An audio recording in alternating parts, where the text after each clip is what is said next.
Andy, my dude, have you heard of the magical website builder known as Squarespace? Ugh, not another Squarespace ad. I feel like every podcast is sponsored by them. Hey, don't knock it till you try it. Yes, okay, it is overhyped, but actually it lives up to the hype. Squarespace is like a website fairy godmother. With a click of a button, your site transforms into a beautiful masterpiece. A website fairy godmother? That sounds interesting. What makes it so magical? Well, for starters, those slick templates make anyone look like a professional web designer. Pick one, customize the colors and fonts to match your brand, and voila. Plus, the drag-and-drop fluid engine is so easy, your grandma could build a site on Squarespace. Well, she did knit me a lovely scarf last Christmas. Maybe website design is next. Exactly. And when you're ready to sell your Nana's handmade scarves online, Squarespace has built-in e-commerce. Add a store with one click. Get flexible payment options. Then watch those sales roll in. And when she wants to teach others her steezy scarf skills, Squarespace's new courses feature is just the ticket. Nana can set up her curriculum and enrollments and payments in a snap and become the next e-knitting influencer. Oh, wow, you really sold me with the grandma angle. Sign me up for that free trial. Just go to thenextreel.com/Squarespace and transform your site into a beautiful Squarespace masterpiece. Well, thanks, Pete. Even though it's overhyped, Squarespace actually sounds perfect for Nana's site's needs. Appreciate the warning on the ads, though. I'll brace myself next time I listen to a podcast. Anytime. Let me know if you need any help getting that site up and running.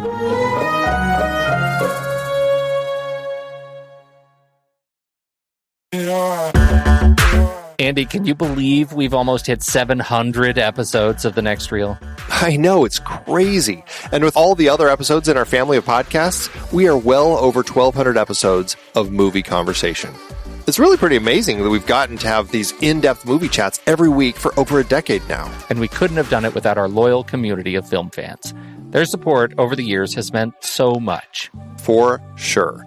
That reminds me, we should give the merch store a shout out. Buying shirts from thenextreel.com/merch is a great way listeners can continue to support the show. Plus, they get to sport our great designs. Absolutely. I think sometimes folks forget we have a variety of shirts, mugs, phone cases, and more available. In fact, a great place to start is with a shirt sporting the Next Reel's logo.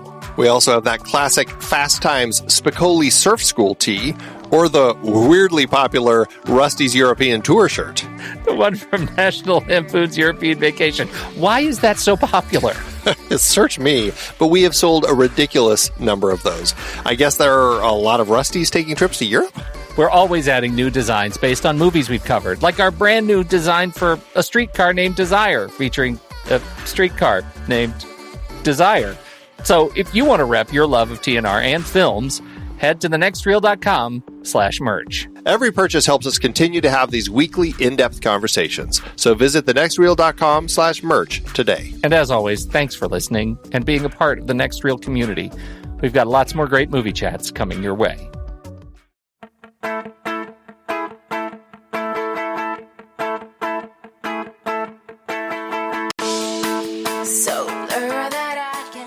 I'm Pete Wright. And I'm Andy Nelson. Welcome to The Next Reel. When the movie ends, our conversation begins. Twilight is over. I like watching you sleep. It's kind of fascinating to me. I don't know how long I've waited for you. What is going on? Security guard at the mill got killed by some kind of animal. An animal? My family, we're different from others of our kind. You brought a snack. What, now he's coming after me? The hunt is his obsession. He's never gonna stop. I'd rather die than to stay away from you. He's got unparalleled senses, absolutely lethal. I'll do whatever it takes to make you safe again.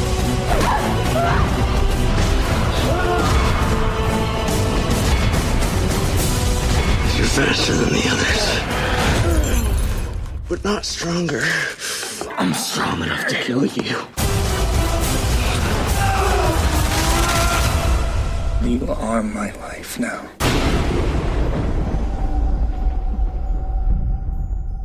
Oh, Andy, Twilight. We decided to do Twilight.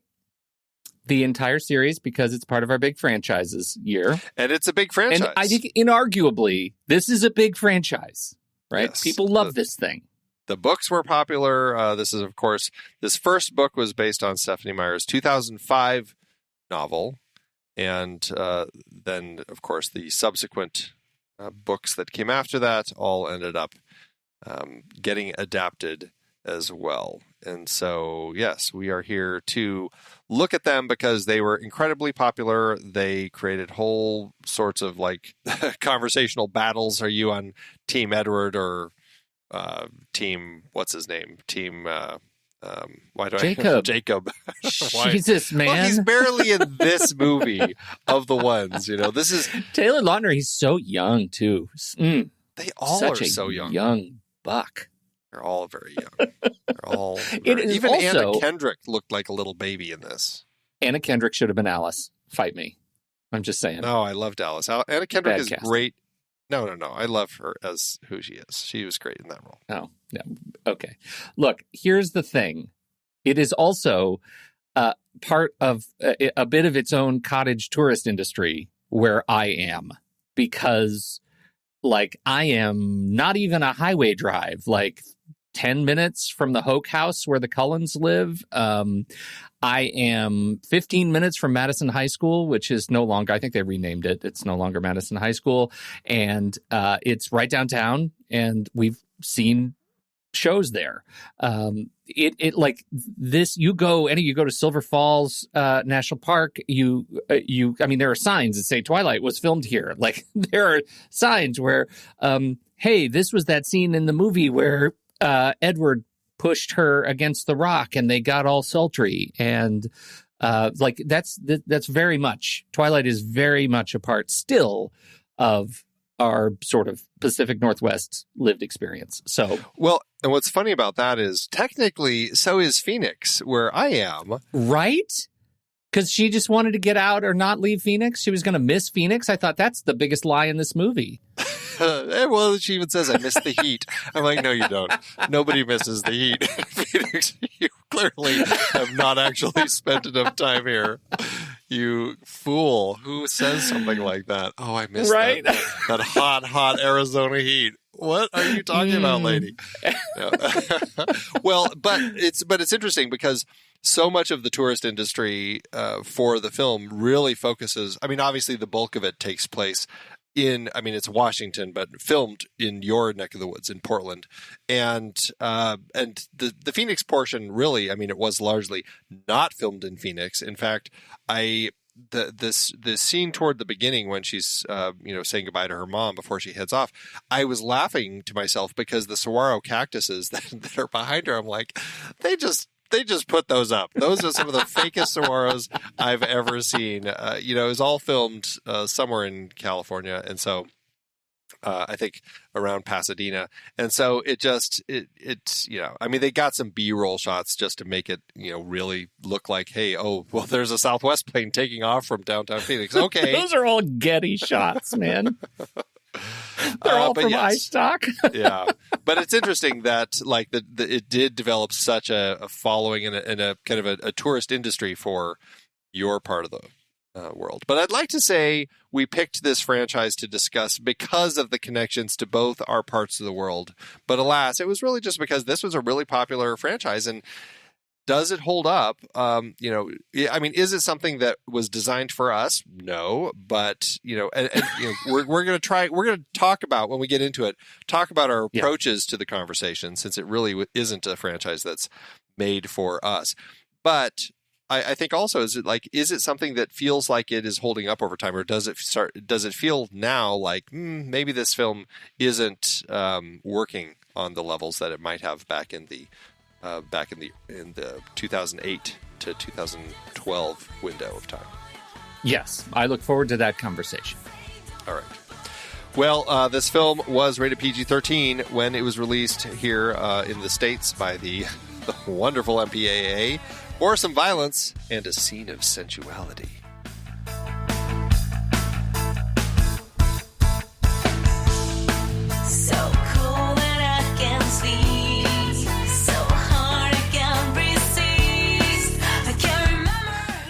So sensual. It was a very long kiss. It took a while to get to the kiss. Yeah. Okay. So let's just. Okay. But you want Before to we start get there? No, I don't want to start there because we're going to have a lot to talk about with that. I just want to say we are returning to Catherine Hardwicke. This is a return to Catherine Hardwicke. We talked about her back when we did our coming of age debuts because she started with her film 13, which we both found a lot of strength in. We both really enjoy that film. It's a very hard look at life as a young person who gets involved with the wrong people. And then we did Lords of Dogtown, which was an interesting biopic that we were like, man, we were okay on. It's easy to say for both of those films, there was a sense that Catherine Hardwicke was somebody who tapped into that youth market, who seemed to really kind of connect with the sensibilities of that younger crowd. And I really enjoyed the way that she kind of found our way for the audience into the world of those younger people. And to that end, and then she did the Nativity Story, which arguably, I guess you could say, is another story about young people. In this particular case, a couple of young people who happen to, have baby Jesus and kind of have to go on that whole journey. But then she does this film.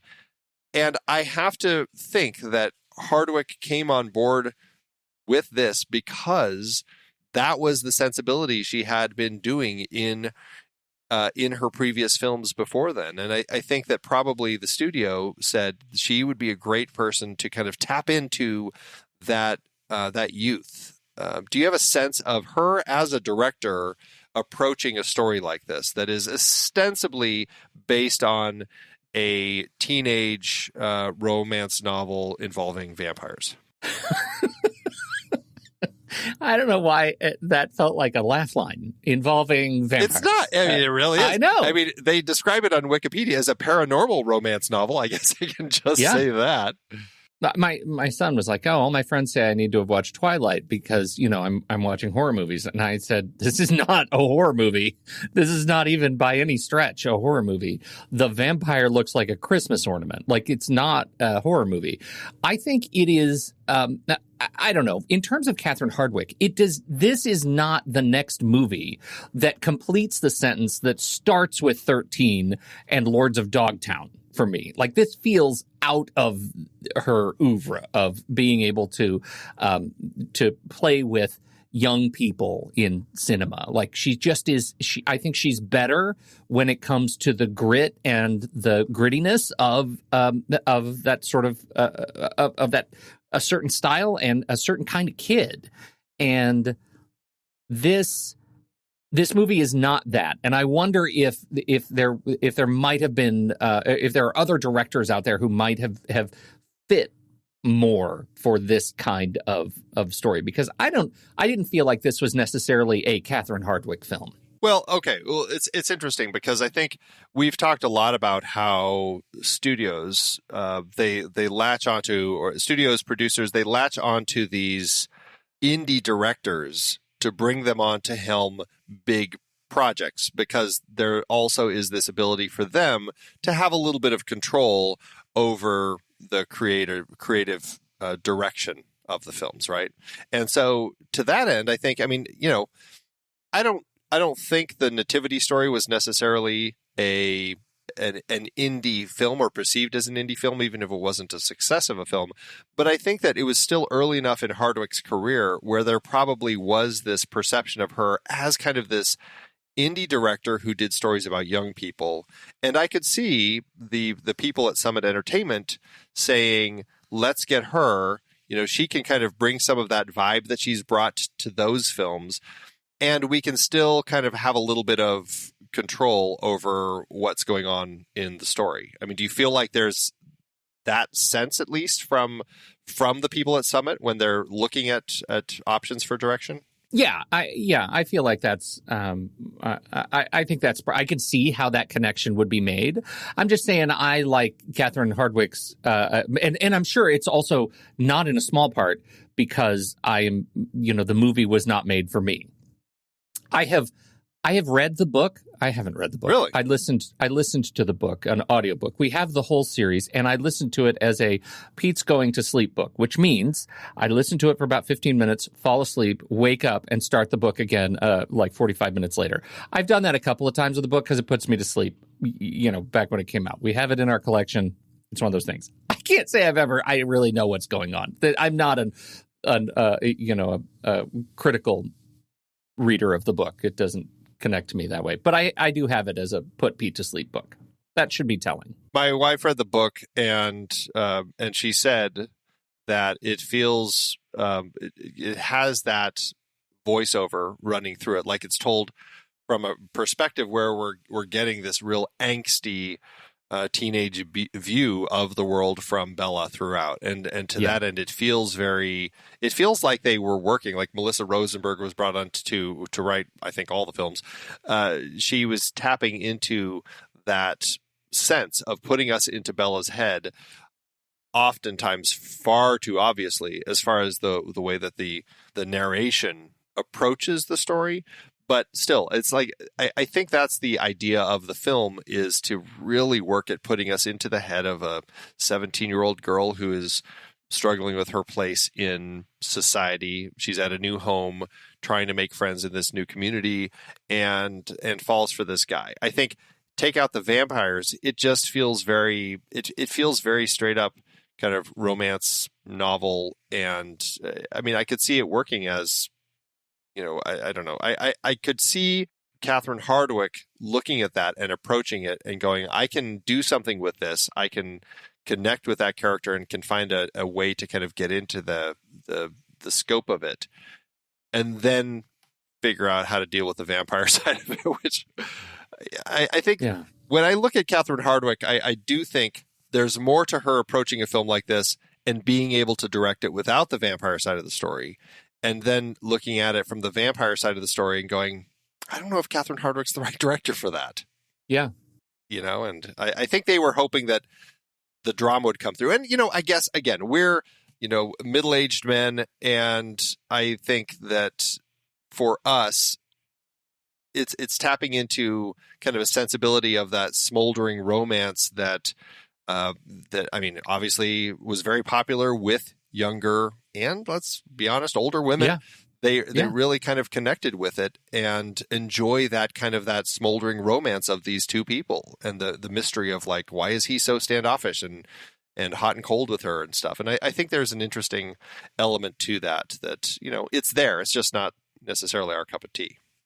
Well, and I want to talk about Melissa Rosenberg. You're right. She did write all 5 of these. And Melissa Rosenberg, of people we've talked about our show, I have seen a lot of Melissa Rosenberg written properties. And it surprised me when I started looking at these. Like, I was a fan of her first thing, Class of 96.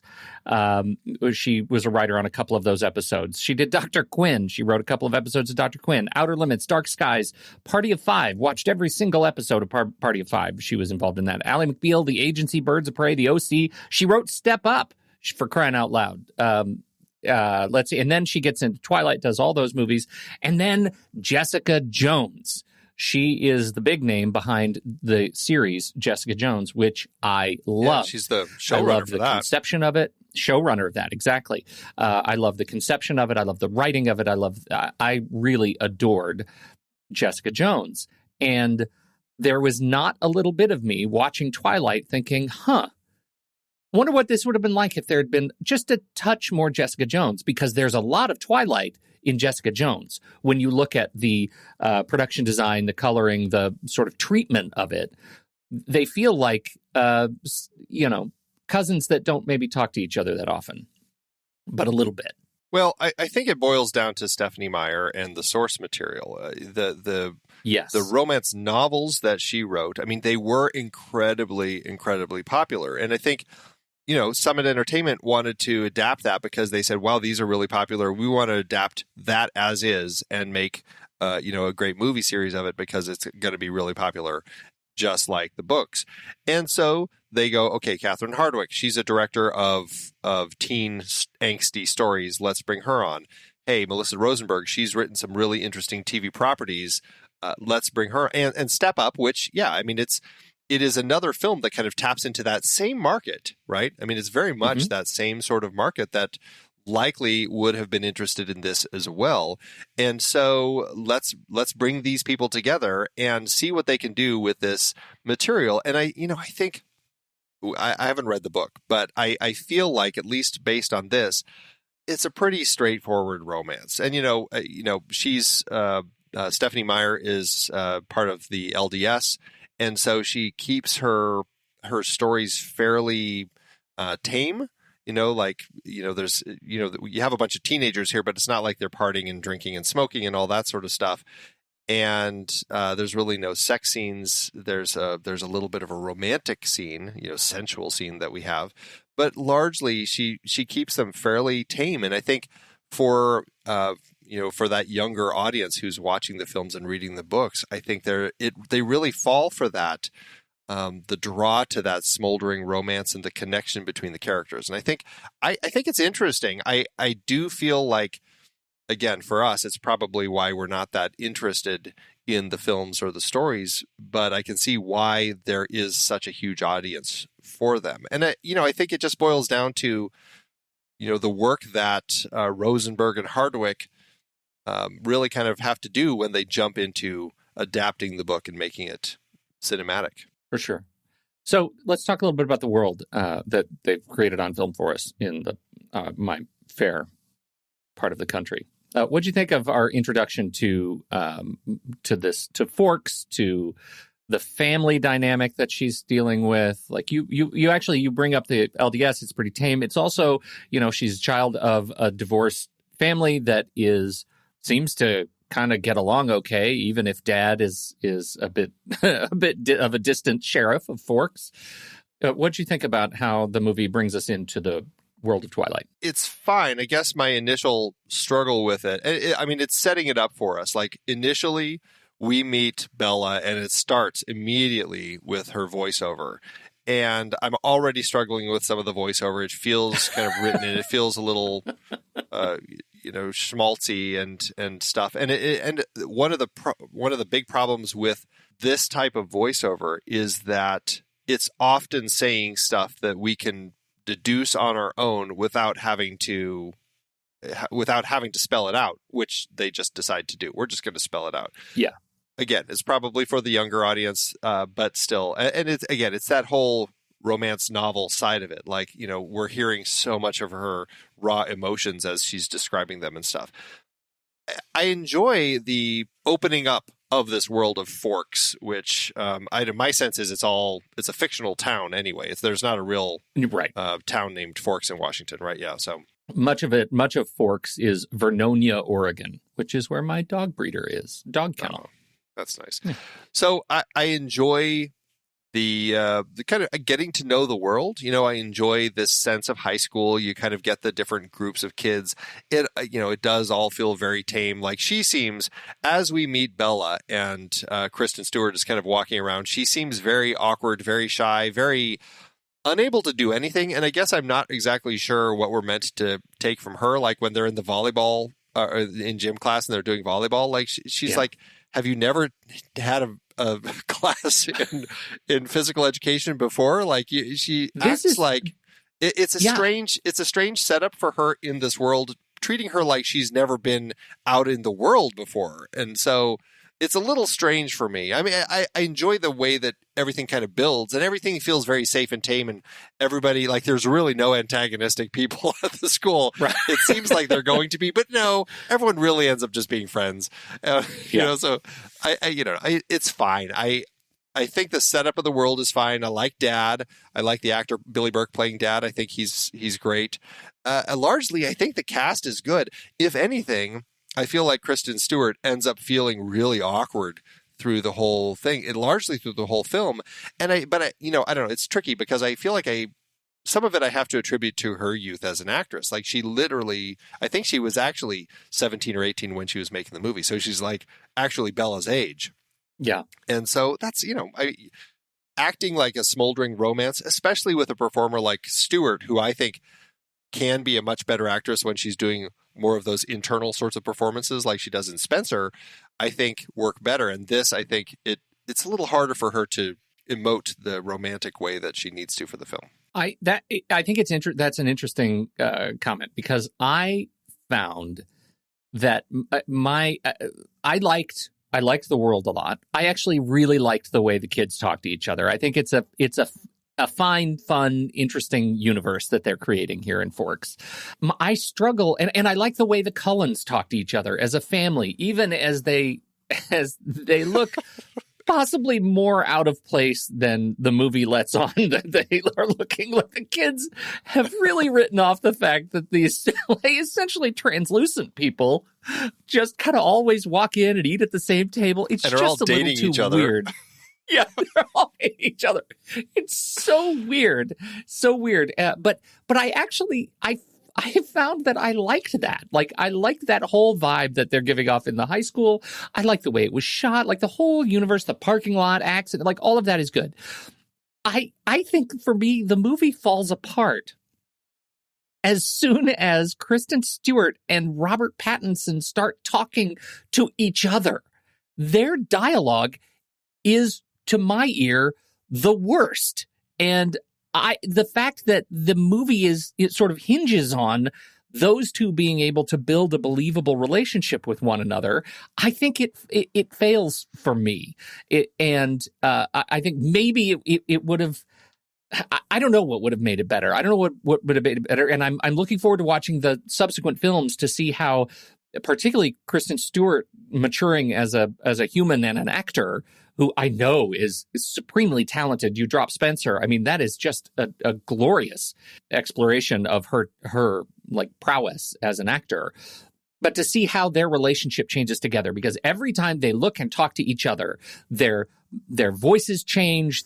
They get all shaky and they repeat little words. And it is nails on a chalkboard for me. Did you have any of that experience? Yeah, so now we're really getting into the relationship and the performances of our two leads at the center of it. I don't really have problems with Robert Pattinson. I think there's something interesting with his performance, and I feel like I like the way he's actually bringing like this strange intensity to it. And I mean, it's really funny.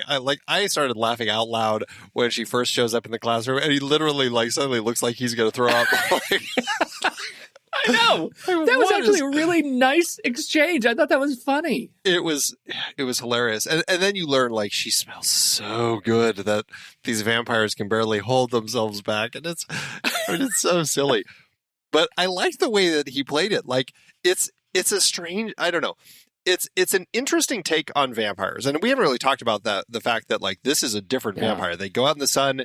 There's no issues with that except for the fact that they sparkle, like you said, like Christmas ornaments. So they don't want to be seen in the sun, which is why they live in the Pacific Northwest where it's cloudy all the time. Right, because it's so gloomy.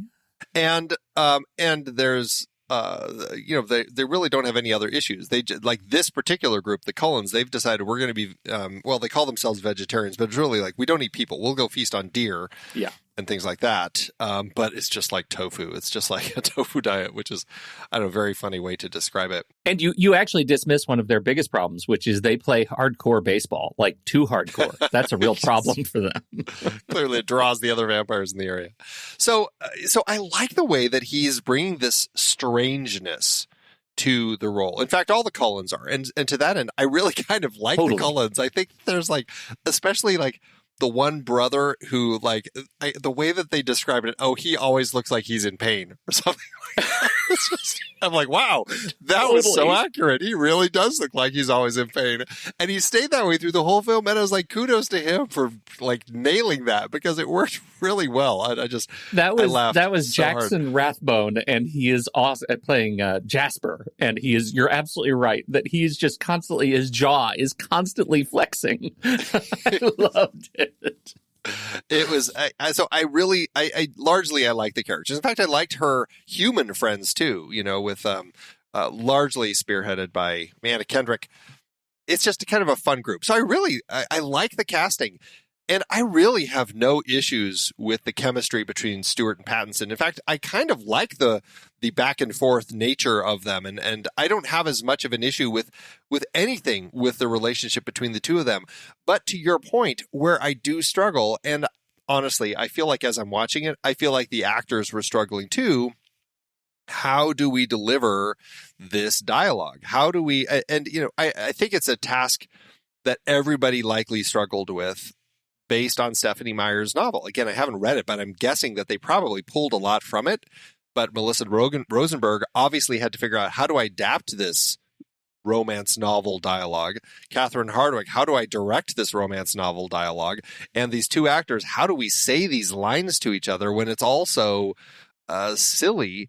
I think that's a real struggle. And so to that end, I don't know if any of them decided, let's kind of approach it from a campier angle, but I think they could have, because I do think there is this sense of it being so over the top romantic and kind of cheesy that I feel like it ends up playing into a little bit of kind of that campy sensibility. And to that end, I'm like, I can't fault it. I can't fault any of them for kind of giving us what they're giving us, because it kind of is the nature of this romance novel story. And so I feel like, it's all there. And so I guess I totally see your point, and I cringe too through the whole film, but I'm like, they're doing what they set out to do, and so I don't know. I guess that's where I ended up landing with it. Yeah, I think you actually are putting your finger on on what I think, where I think I struggle with the movie the most, and why I don't struggle with anything that isn't involved with the romance, right? Like, I feel like the police procedural stuff, watching, the way Charlie Swan interacts with what's his name, who plays Edward Cullen, not Edward, I'm sorry, Dr. Cullen. Carlisle, Peter Facinelli. Carlisle. Yeah. Yeah. The way those two interact with one another, I think it's all fine. Like, it is all like this era, circa, early aughts, CW level kind of show. Like, it feels very much like what I would get if I turned on the CW at this point. And it's all fine. Like, I get into those kinds of shows. The romance is where I really struggle, and I think you put your finger on it with just how do you deliver the language, and that leads to, I think what we have to talk about, which is this conversation about vampires at about 50 minutes, just a little bit after 50 minutes, almost through an hour. There's like 10 minutes of essentially exposition dump where we have to learn about how vampires work, and he makes her say it out loud. That whole thing about why vampires, and there's romance and intensity, and why they don't like to be seen outside, and I don't sleep ever. He takes her to the bedroom. It's just a lot for about 10 or 15 minutes of introducing us to the world. And I think the movie really drags in this part. And I wonder why these choices were made. And I think you said it earlier. It's because for a younger audience that they didn't necessarily trust to be able to keep up with what we were showing on screen. We had to tell them, right? And that part, that's one of the reasons this section of the film doesn't connect for me at all. Well, it's interesting because for me, like, that stuff is fine. It's interesting, our perspective on like what's working and what's not, because for me, like, that's the nature of the story. And I'll tell you, there are so many smoldering glances, and the way that Catherine Hardwicke, the camera is like a little bit insane at times. I'm like, I think sometimes a little too much what she's doing with the camera. But there are a lot of these like long stares between the characters, and the way that there's just like these smoldering romantic moments. And so by the time we're getting to kind of that expository, let me tell you about vampires, the real world of vampires here, I didn't have an issue with it. So interestingly, like, that stuff funny. Played fine for me. Where I ended up struggling the most with the film is not the romance, but it's in the actual plot of like these other three vampires who happen to be in the area, and all of the nonsense that we have to deal with first they're killing a couple different people, and we're kind of like the police procedural stuff. Like, that stuff feels so tacked on to the film. And that's where I feel like Catherine Hardwicke actually, for me, ended up delivering more on the romantic, smoldering drama that she has, because it fits more with kind of, at least from my perspective, her sensibilities. And she doesn't seem to have as much control over the police procedural story about the whole, thing with the three of them. Once they realize at the end where they're like chasing Bella down to Phoenix, like all of that stuff feels like so just kind of overcooked. And also the other thing that I don't think she had a good handle on is directing effects. Like when you're looking at when the scene you're talking about, when Edward is showing off his vampire abilities to Bella, like a lot of that stuff feels like this was a director who just didn't quite have a handle on how to handle effect sequences, because it looked worse than, like when he's running with Bella on her back, it looked worse than Eric Idle in The Adventures of Baron Munchausen, who's a character who runs really fast and is designed to kind of look like a little model toy, like running across a desktop. Like it looked worse than that. It looked so bad to the point of like, I don't know what just happened. What is this crazy thing? So anyway, so it's interesting. Did you watch the behind the scenes stuff of them making that? I didn't. That scene, like there's a scene where they're showing him, they're playing Thunder baseball, right? The baseball scene, which actually I thought was really fun. I'm a fan of the baseball scene. They had to wait for the storm because they play baseball so hardcore that they can only like hit the ball and run into each other during a thunderstorm, because it sounds like thunder when they do things in baseball. I don't know why baseball is the hardest core sport that they play, but I thought it was great. And at one point, Edward has to take off into the woods running. And they actually harnessed him up on ropes and elevated him above the ground a little bit and had him fake run in the air while they slung him along this like 100-meter like rope course at full speed. And my only thought was like, great idea. Why didn't they, correct that in post? Like, why didn't they make it look not like he was harnessed to ropes? Because he looked like he was harnessed to ropes being flung into the forest. I could not stop. Like those kinds of things, I thought too, were absolutely hysterical. Like it did. These were the kinds of things that took me out of the movie. Just as a follow up to that, that is totally exactly what they did with Emil Blonsky in The Incredible Hulk the year before. And like when he's running across the campus to attack Bruce. And so, but he looks quite good. It looks better there. It still looks a little funky, but just as a point, I just wanted to say it's something that has been out there. So anyway, you're continuing. Okay. Sorry. Well, that's obviously that's a thing you do to make people look run fast when you're doing it practically. And I just think, to your point, I think that for me is an example of maybe a shortcoming in directing effects.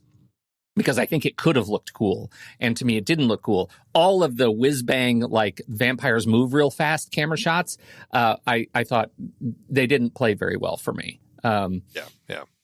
I don't know that was super additive to the experience. So I think it's funny that we apparently saw different movies. I really, like, what I wanted more than anything and what I thought were the best elements of the movie were the police procedural stuff. And when the three, this takes us out of the... It takes us out of the baseball game. When the three evil vampires show up and we actually meet them, and he says, and Carlisle says, you know what, you're really causing us some trouble. Can you please stop killing things and people in our area because we have a permanent residence here? I thought that's a great way to set up the conflict, that we have these roving vampires, and I like the idea of this like roving gang of vampires. You never know where they're going to strike, and the fact that we have the conflict of the permanent residents, people who are upstanding citizens in the community. And when what's his name, Bad Vamp, turns around and says, "You brought a snack." That was awesome. That was an awesome exchange. I thought that was really cool. And so that sets up the entire bottom end of the movie, which is protect Bella. I don't understand entirely why there was such, like, I get, like, this is like I'm an old man and I didn't connect very much with the intensity of young love the way it is portrayed here that has caused the entire world to rewire around protecting Bella for Edward when we know some of the vampires in the family kind of just want to eat her.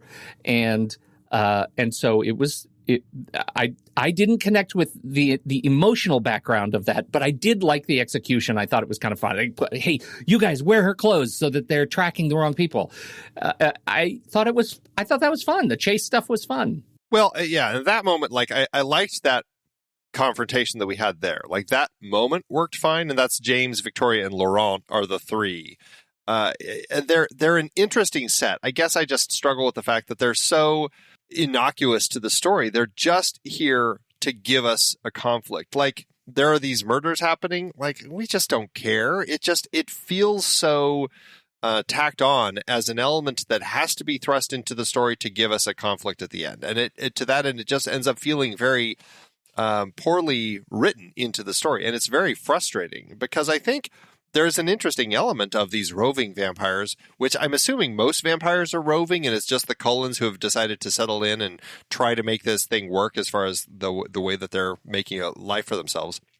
That's my understanding too. Yeah, but there's also this sense of a bigger picture that you barely touch on here when Rosalie is the one who has an incredible issue with the fact that all of the Cullens are being so nice to Bella and they want to take her in as their like family pet, because she doesn't quite say it, but she says something that alludes to the fact that it could put us at risk, that kind of starts painting a sense of where we're going to go with this franchise, that there's this bigger world of vampires, and this group could be impacted by the fact that they're now befriending and harboring a human. And so I think there's an interesting element that's getting set up here.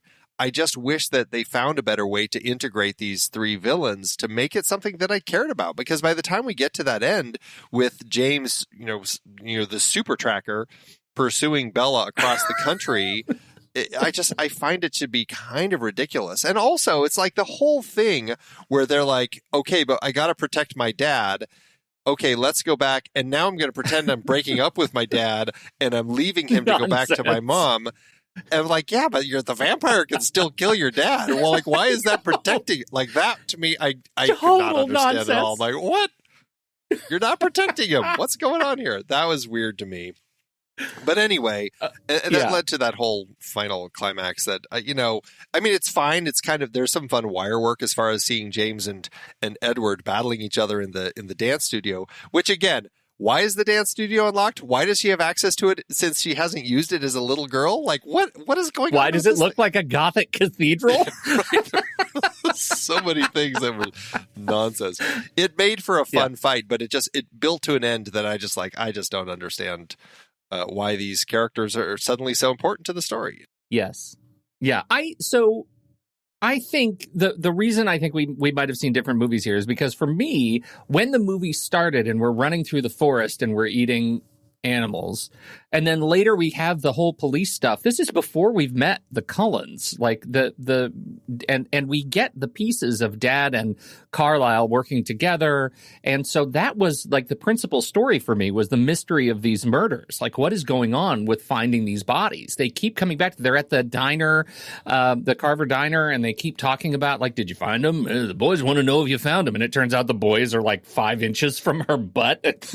Just turning around. I thought is that supposed to be another comic line? I thought it was great. And so all of that was the stuff that I was most interested, because that's the stuff we got first. It was before all the expository romance stuff and the vampire lore stuff. Like that's the story that they introduced me to. So that's the one I was waiting to be resolved. So when we finally meet the trio that's been causing this rampage on the baseball field, that was a welcome resolution to the mystery of who was doing this stuff. Well, I mean, it's the resolution to that, but it's still just, it didn't give, like, there's just not enough setup with them ever. I mean, we've got the 2 kills. The first one is, you don't even see it. It's just a security guard who's walking around and suddenly he turns around and is attacked. And that's kind of it. Yeah. The second one, when it's Waylon, the kind of the family friend, that one's, you get a little more with that. But again, it's just, there's so little of them that I just feel like, and this could have I don't know, maybe it's resolved in the book, but I feel like they're just not giving it enough time. And I think the reason that we're both struggling with the film is because we've both latched on to elements of it that the book and hence the film never really build together as well as it should have. Yeah, and the fact that we the places where we strongly agree are the places that are straight up nonsense. I think is probably telling. So I do agree. It's not that I disagree with you about the trio, that there isn't enough of them, but I think what I took, what I heard sideways was it was tacked on. For me, it didn't feel tacked on. It was underdeveloped, deeply underdeveloped. But the entire movie, for me, all the relationships are underdeveloped. Even the stuff I liked, it was underdeveloped. So that's table stakes for this movie. I wonder, do you have any sense of, because my memory of the book is so bad, do you have any sense if anything in the first book, Twilight, is saved for the second movie? I am the last person to ask about that. Ask your wife. We'll wait. I know. Yeah. I think that is an interesting thing to me, because the way, and this is likely something we'll need to talk about during the retake for the series, but what I think is most interesting about this is that this is a series that isn't bought in isolation. One does not simply go lightly and make Twilight book one, right? There was anticipation that we were going to be making all these movies. And so I wonder just how much baggage they were willing to leave packed for future movies. Well, just looking right now at a comment that was made about it, the filmmakers were trying to make a film that was as faithful to the novel as they thought possible when converting it to another medium. In fact, they go on to bring Stephenie Meyer on through the entire production process. She was on set. She was giving notes on the script and giving notes on the rough cut. And she said it was, a great experience because they were really interested in her ideas, keeping her in the loop and getting her thoughts on it. So I don't know. My sense based on all of that is that likely there's probably not much left on the floor as far as things that didn't get included. I feel like perhaps they were doing exactly what they could to make it as faithful as possible. Again, I think it's the producers saying, we want the same audience for the book. We want them all coming to buy tickets for the movie. That's interesting. That's very interesting. Yeah. I feel like the end gives us such kind of a mic drop tease of stuff that is going to come next, where the girlfriend of James's girlfriend, Vampy McLifelock is walking down the stairs. Like, we have this sense of gruesome kind of awareness that there's something to come. There's vengeance that is to be wrought upon the Cullens, and that's good. Like, I like all that.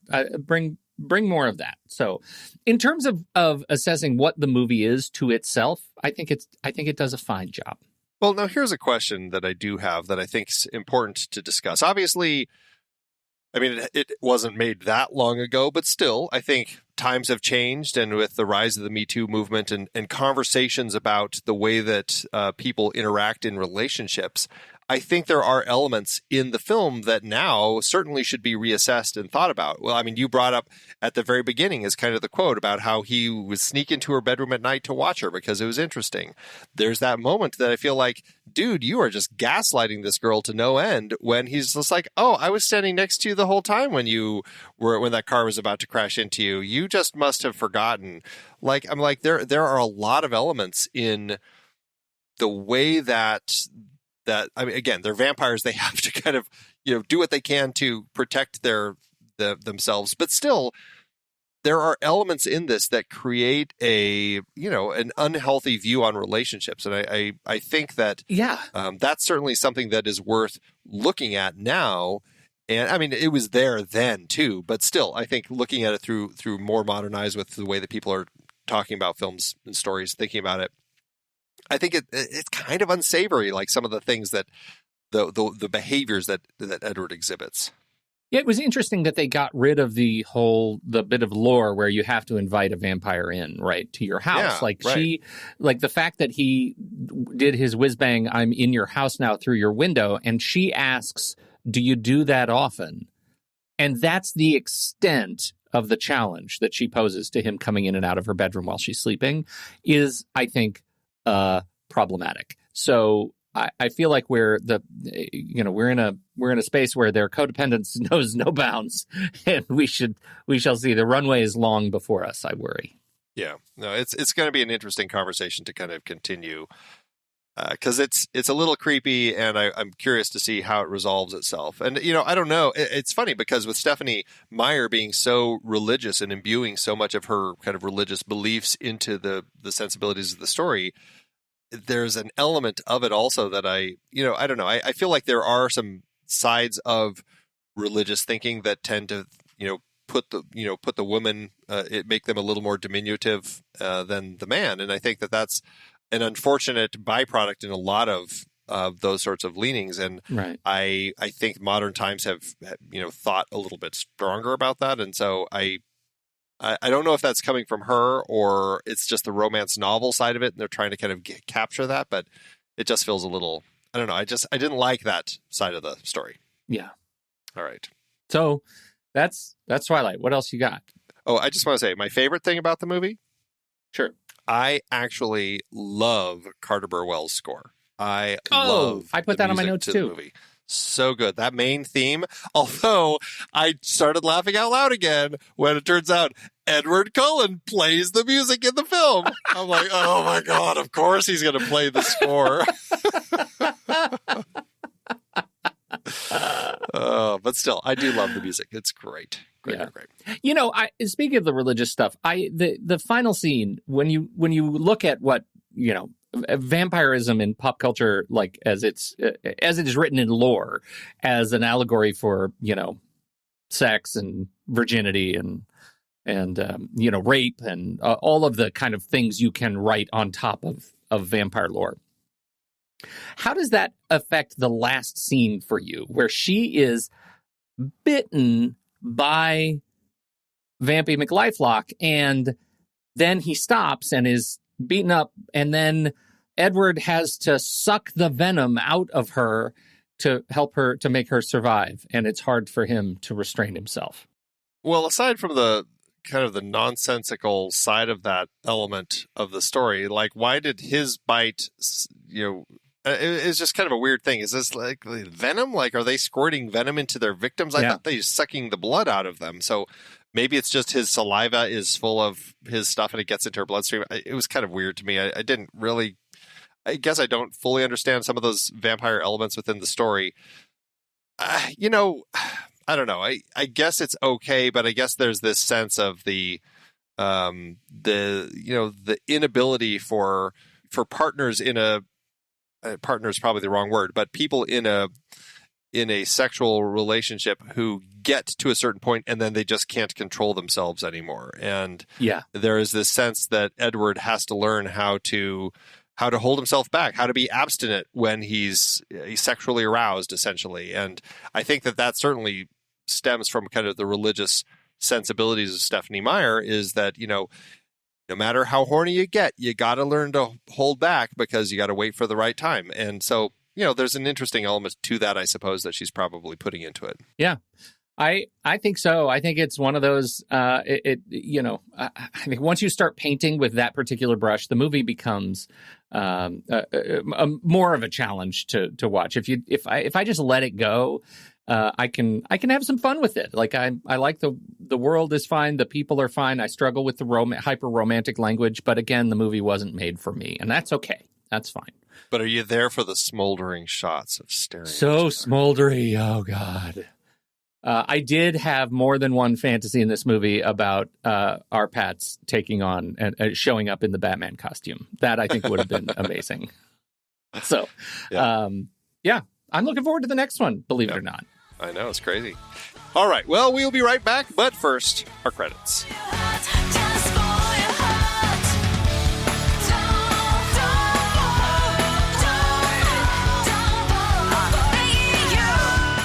The next reel is a production of True Story FM, engineering by Andy Nelson, music by G9, Oriole Novella, and Eli Catlin. Andy usually finds the stats for the awards and numbers at the-numbers.com, boxofficemojo.com, imdb.com, and wikipedia.org. Find the show at truestory.fm. And if your podcast app allows ratings and reviews, please consider doing that for our show. That's when you can be released.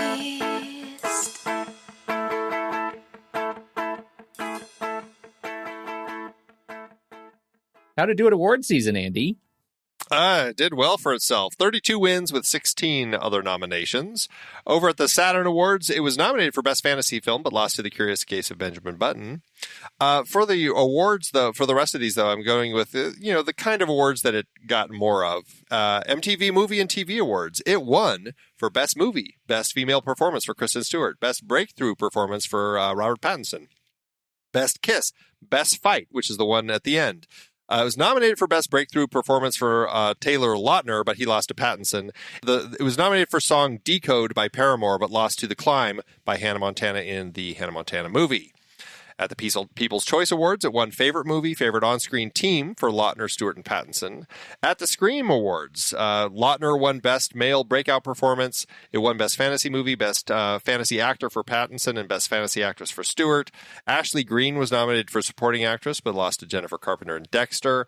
Cam Gigandet, I'm not sure how to say his last name, the villain, he was nominated for Best Villain, but lost to Alexander Skarsgård in True Blood. Pattinson was nominated for Breakout Performance by a Male, but lost to Lautner. The Ultimate Scream was nominated for, but lost to Star Trek. And Best Ensemble, it lost to Harry Potter and the Half-Blood Prince.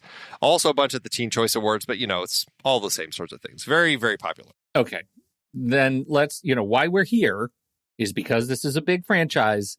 How did it do at the box office?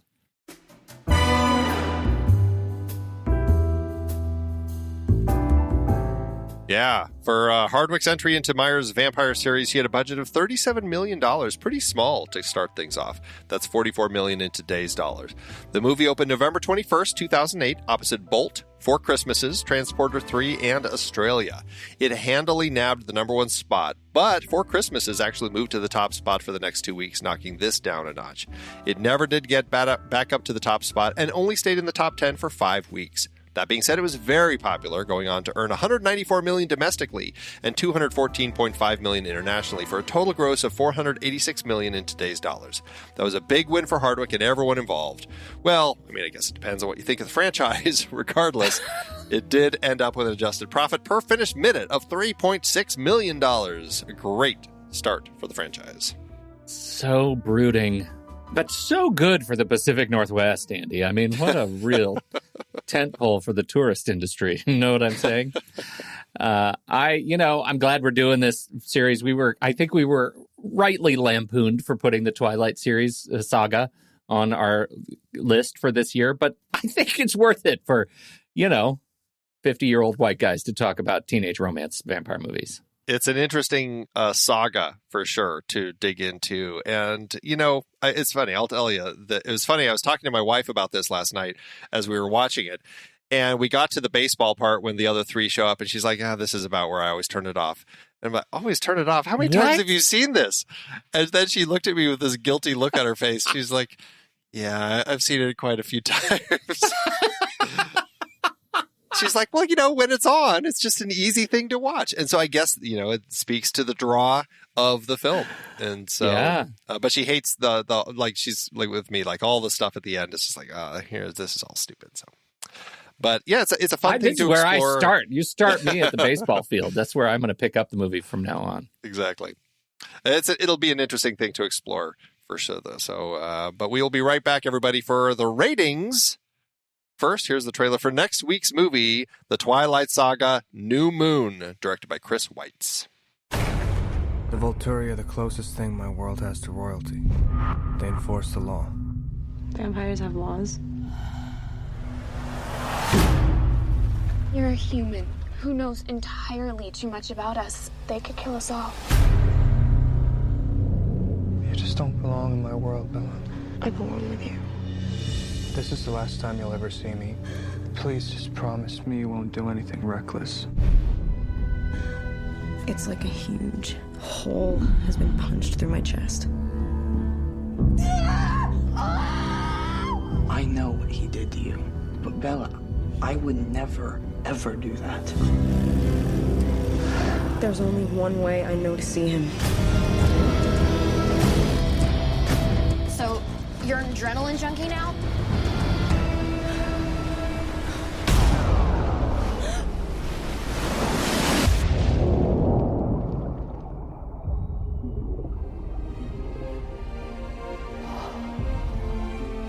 What the hell were you thinking? Bella, it's Edward. He thinks you're dead. What? He's going to the Volturi. He wants to die too. He left you, Bella. He didn't want you anymore. I have to go. He's gonna make a scene. The Volturi will kill him if he reveals himself in the sunlight. No, Edward, don't! I'm scared.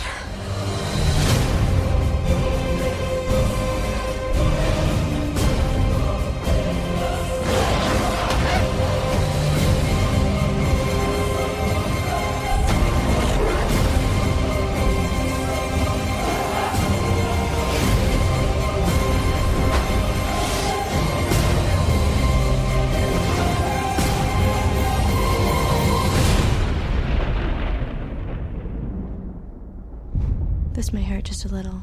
No, please, please!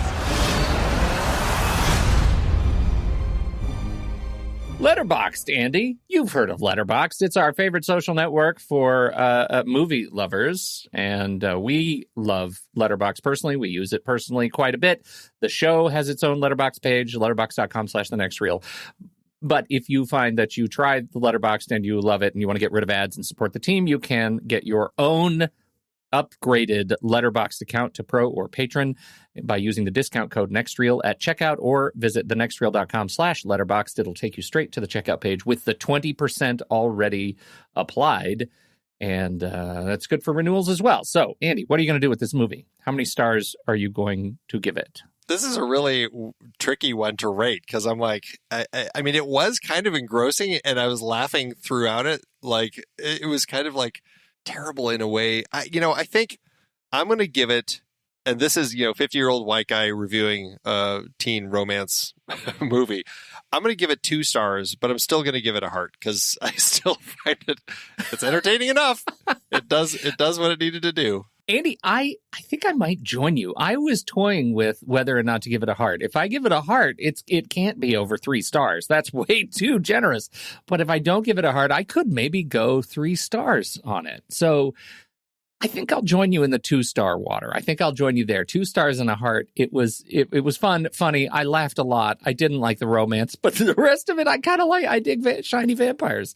Let's see what happens when we get introduced to a little bit more lore next week. Absolutely.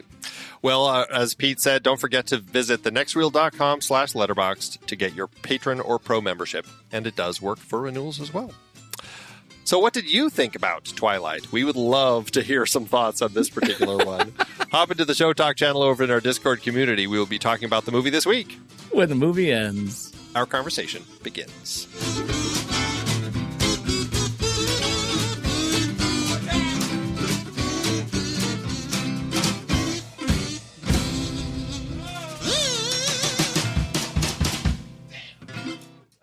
Letterboxd giveth, Andrew. As Letterboxd always doeth. Oh, it so does. I went very low. Oh, did you? Ooh. Yeah. Can we start at the bottom of the barrel? Let's do it. This is what I've heard. This is one that hinges on a trait of Kristen Stewart that I've heard other people note, and this review actually puts some data behind it, and I think that's important. This is a 5-star review from Oxy_, who says, every time you rewatch a film, you always find something new to learn about it. In my 4th rewatch, from what I've noticed, I have learned that Bella bites her lip 47 times over the course of this film. You're welcome for this knowledge that I have bestowed upon you. 5-star. I hope they have that evidence running through the entire franchise. That's going to be great. I feel like Cinemetrics needs a spin-off on the K2 lip biting per film ratio. I think that would be important per minute. Oh my gosh. So good. That's so really important stuff. Absolutely. Well, I've got a 4-star review by number one Gizmo fan. Very popular review, and I went high on the reviews. Who had this to say? My mom forced me to watch this and then quoted the entire thing and then started crying because she didn't have someone like Edward. And I told her that their relationship was actually really abusive. And she said, sweetie, I know. Me and your dad got divorced because of this movie. And now she's running around the house looking for something to eat. Please save me. Oh, my God. My mom made me watch Twilight. So Andy, what are we doing? What are we doing? Oh, well, thanks, Letterboxd. It is hard to believe we've been having in-depth weekly conversations about movies since 2011. Oh, you're telling me. Producing this show week after week is so much fun, but it does require a ton of work behind the scenes. If you'd like to help support our efforts, one easy way is by using our Originals page when shopping for books and movies that we've covered. Your purchases made through our links give us a small commission at no extra cost to you and allow us to keep having these great discussions. The Originals page at thenextreel.com/originals links to the source material from all of our adapted film discussions. Purchasing through our links support the show at no extra cost to you. In Season 12, the focus was big franchises and series. We covered both Paddington films, adapted from the beloved children's book character created by Michael Bond. Oh, I love those films so much. Hugh Grant is perfect. For our Pitch Perfect series, the first film was adapted from Mickey Rapkin's nonfiction book about collegiate a cappella competitions. It's like a short story of my life, literally. I lived college a cappella. Sing it, brother. I lived college a cappella. I didn't mean literally. You know who you're talking to, right? The Twilight Saga dominated the season with 5 films adapted from Stephenie Meyer's vampire romance novels, Twilight, New Moon, Eclipse, and the 2 Breaking Dawn parts. Dominated with awkward romance and nonsense logic is more like it. That too. Another Thin Man brought us back to Dashiell Hammett's only Thin Man sequel based on other Hammett material, The Farewell Murder, that wasn't just based on the characters from the first film. We talked about Trainspotting and its sequel, T2 Trainspotting, adapted from Irvine Welsh's novels. I hate the sequel's name. I do too. And the entire Lord of the Rings trilogy adapted from J.R.R. Tolkien's epic fantasy series. Love these. Extended editions all the way, baby. Plus, all the Mission Impossible films based on the 1960s TV series. And we've still got at least one more to go. Members got to hear us chat about The Hustler and The Color of Money, adapted from Walter Tevis's books. Get all of these books and more at our Originals page, thenextreel.com/originals. Start your next read from the movies we've covered at thenextreel.com/originals.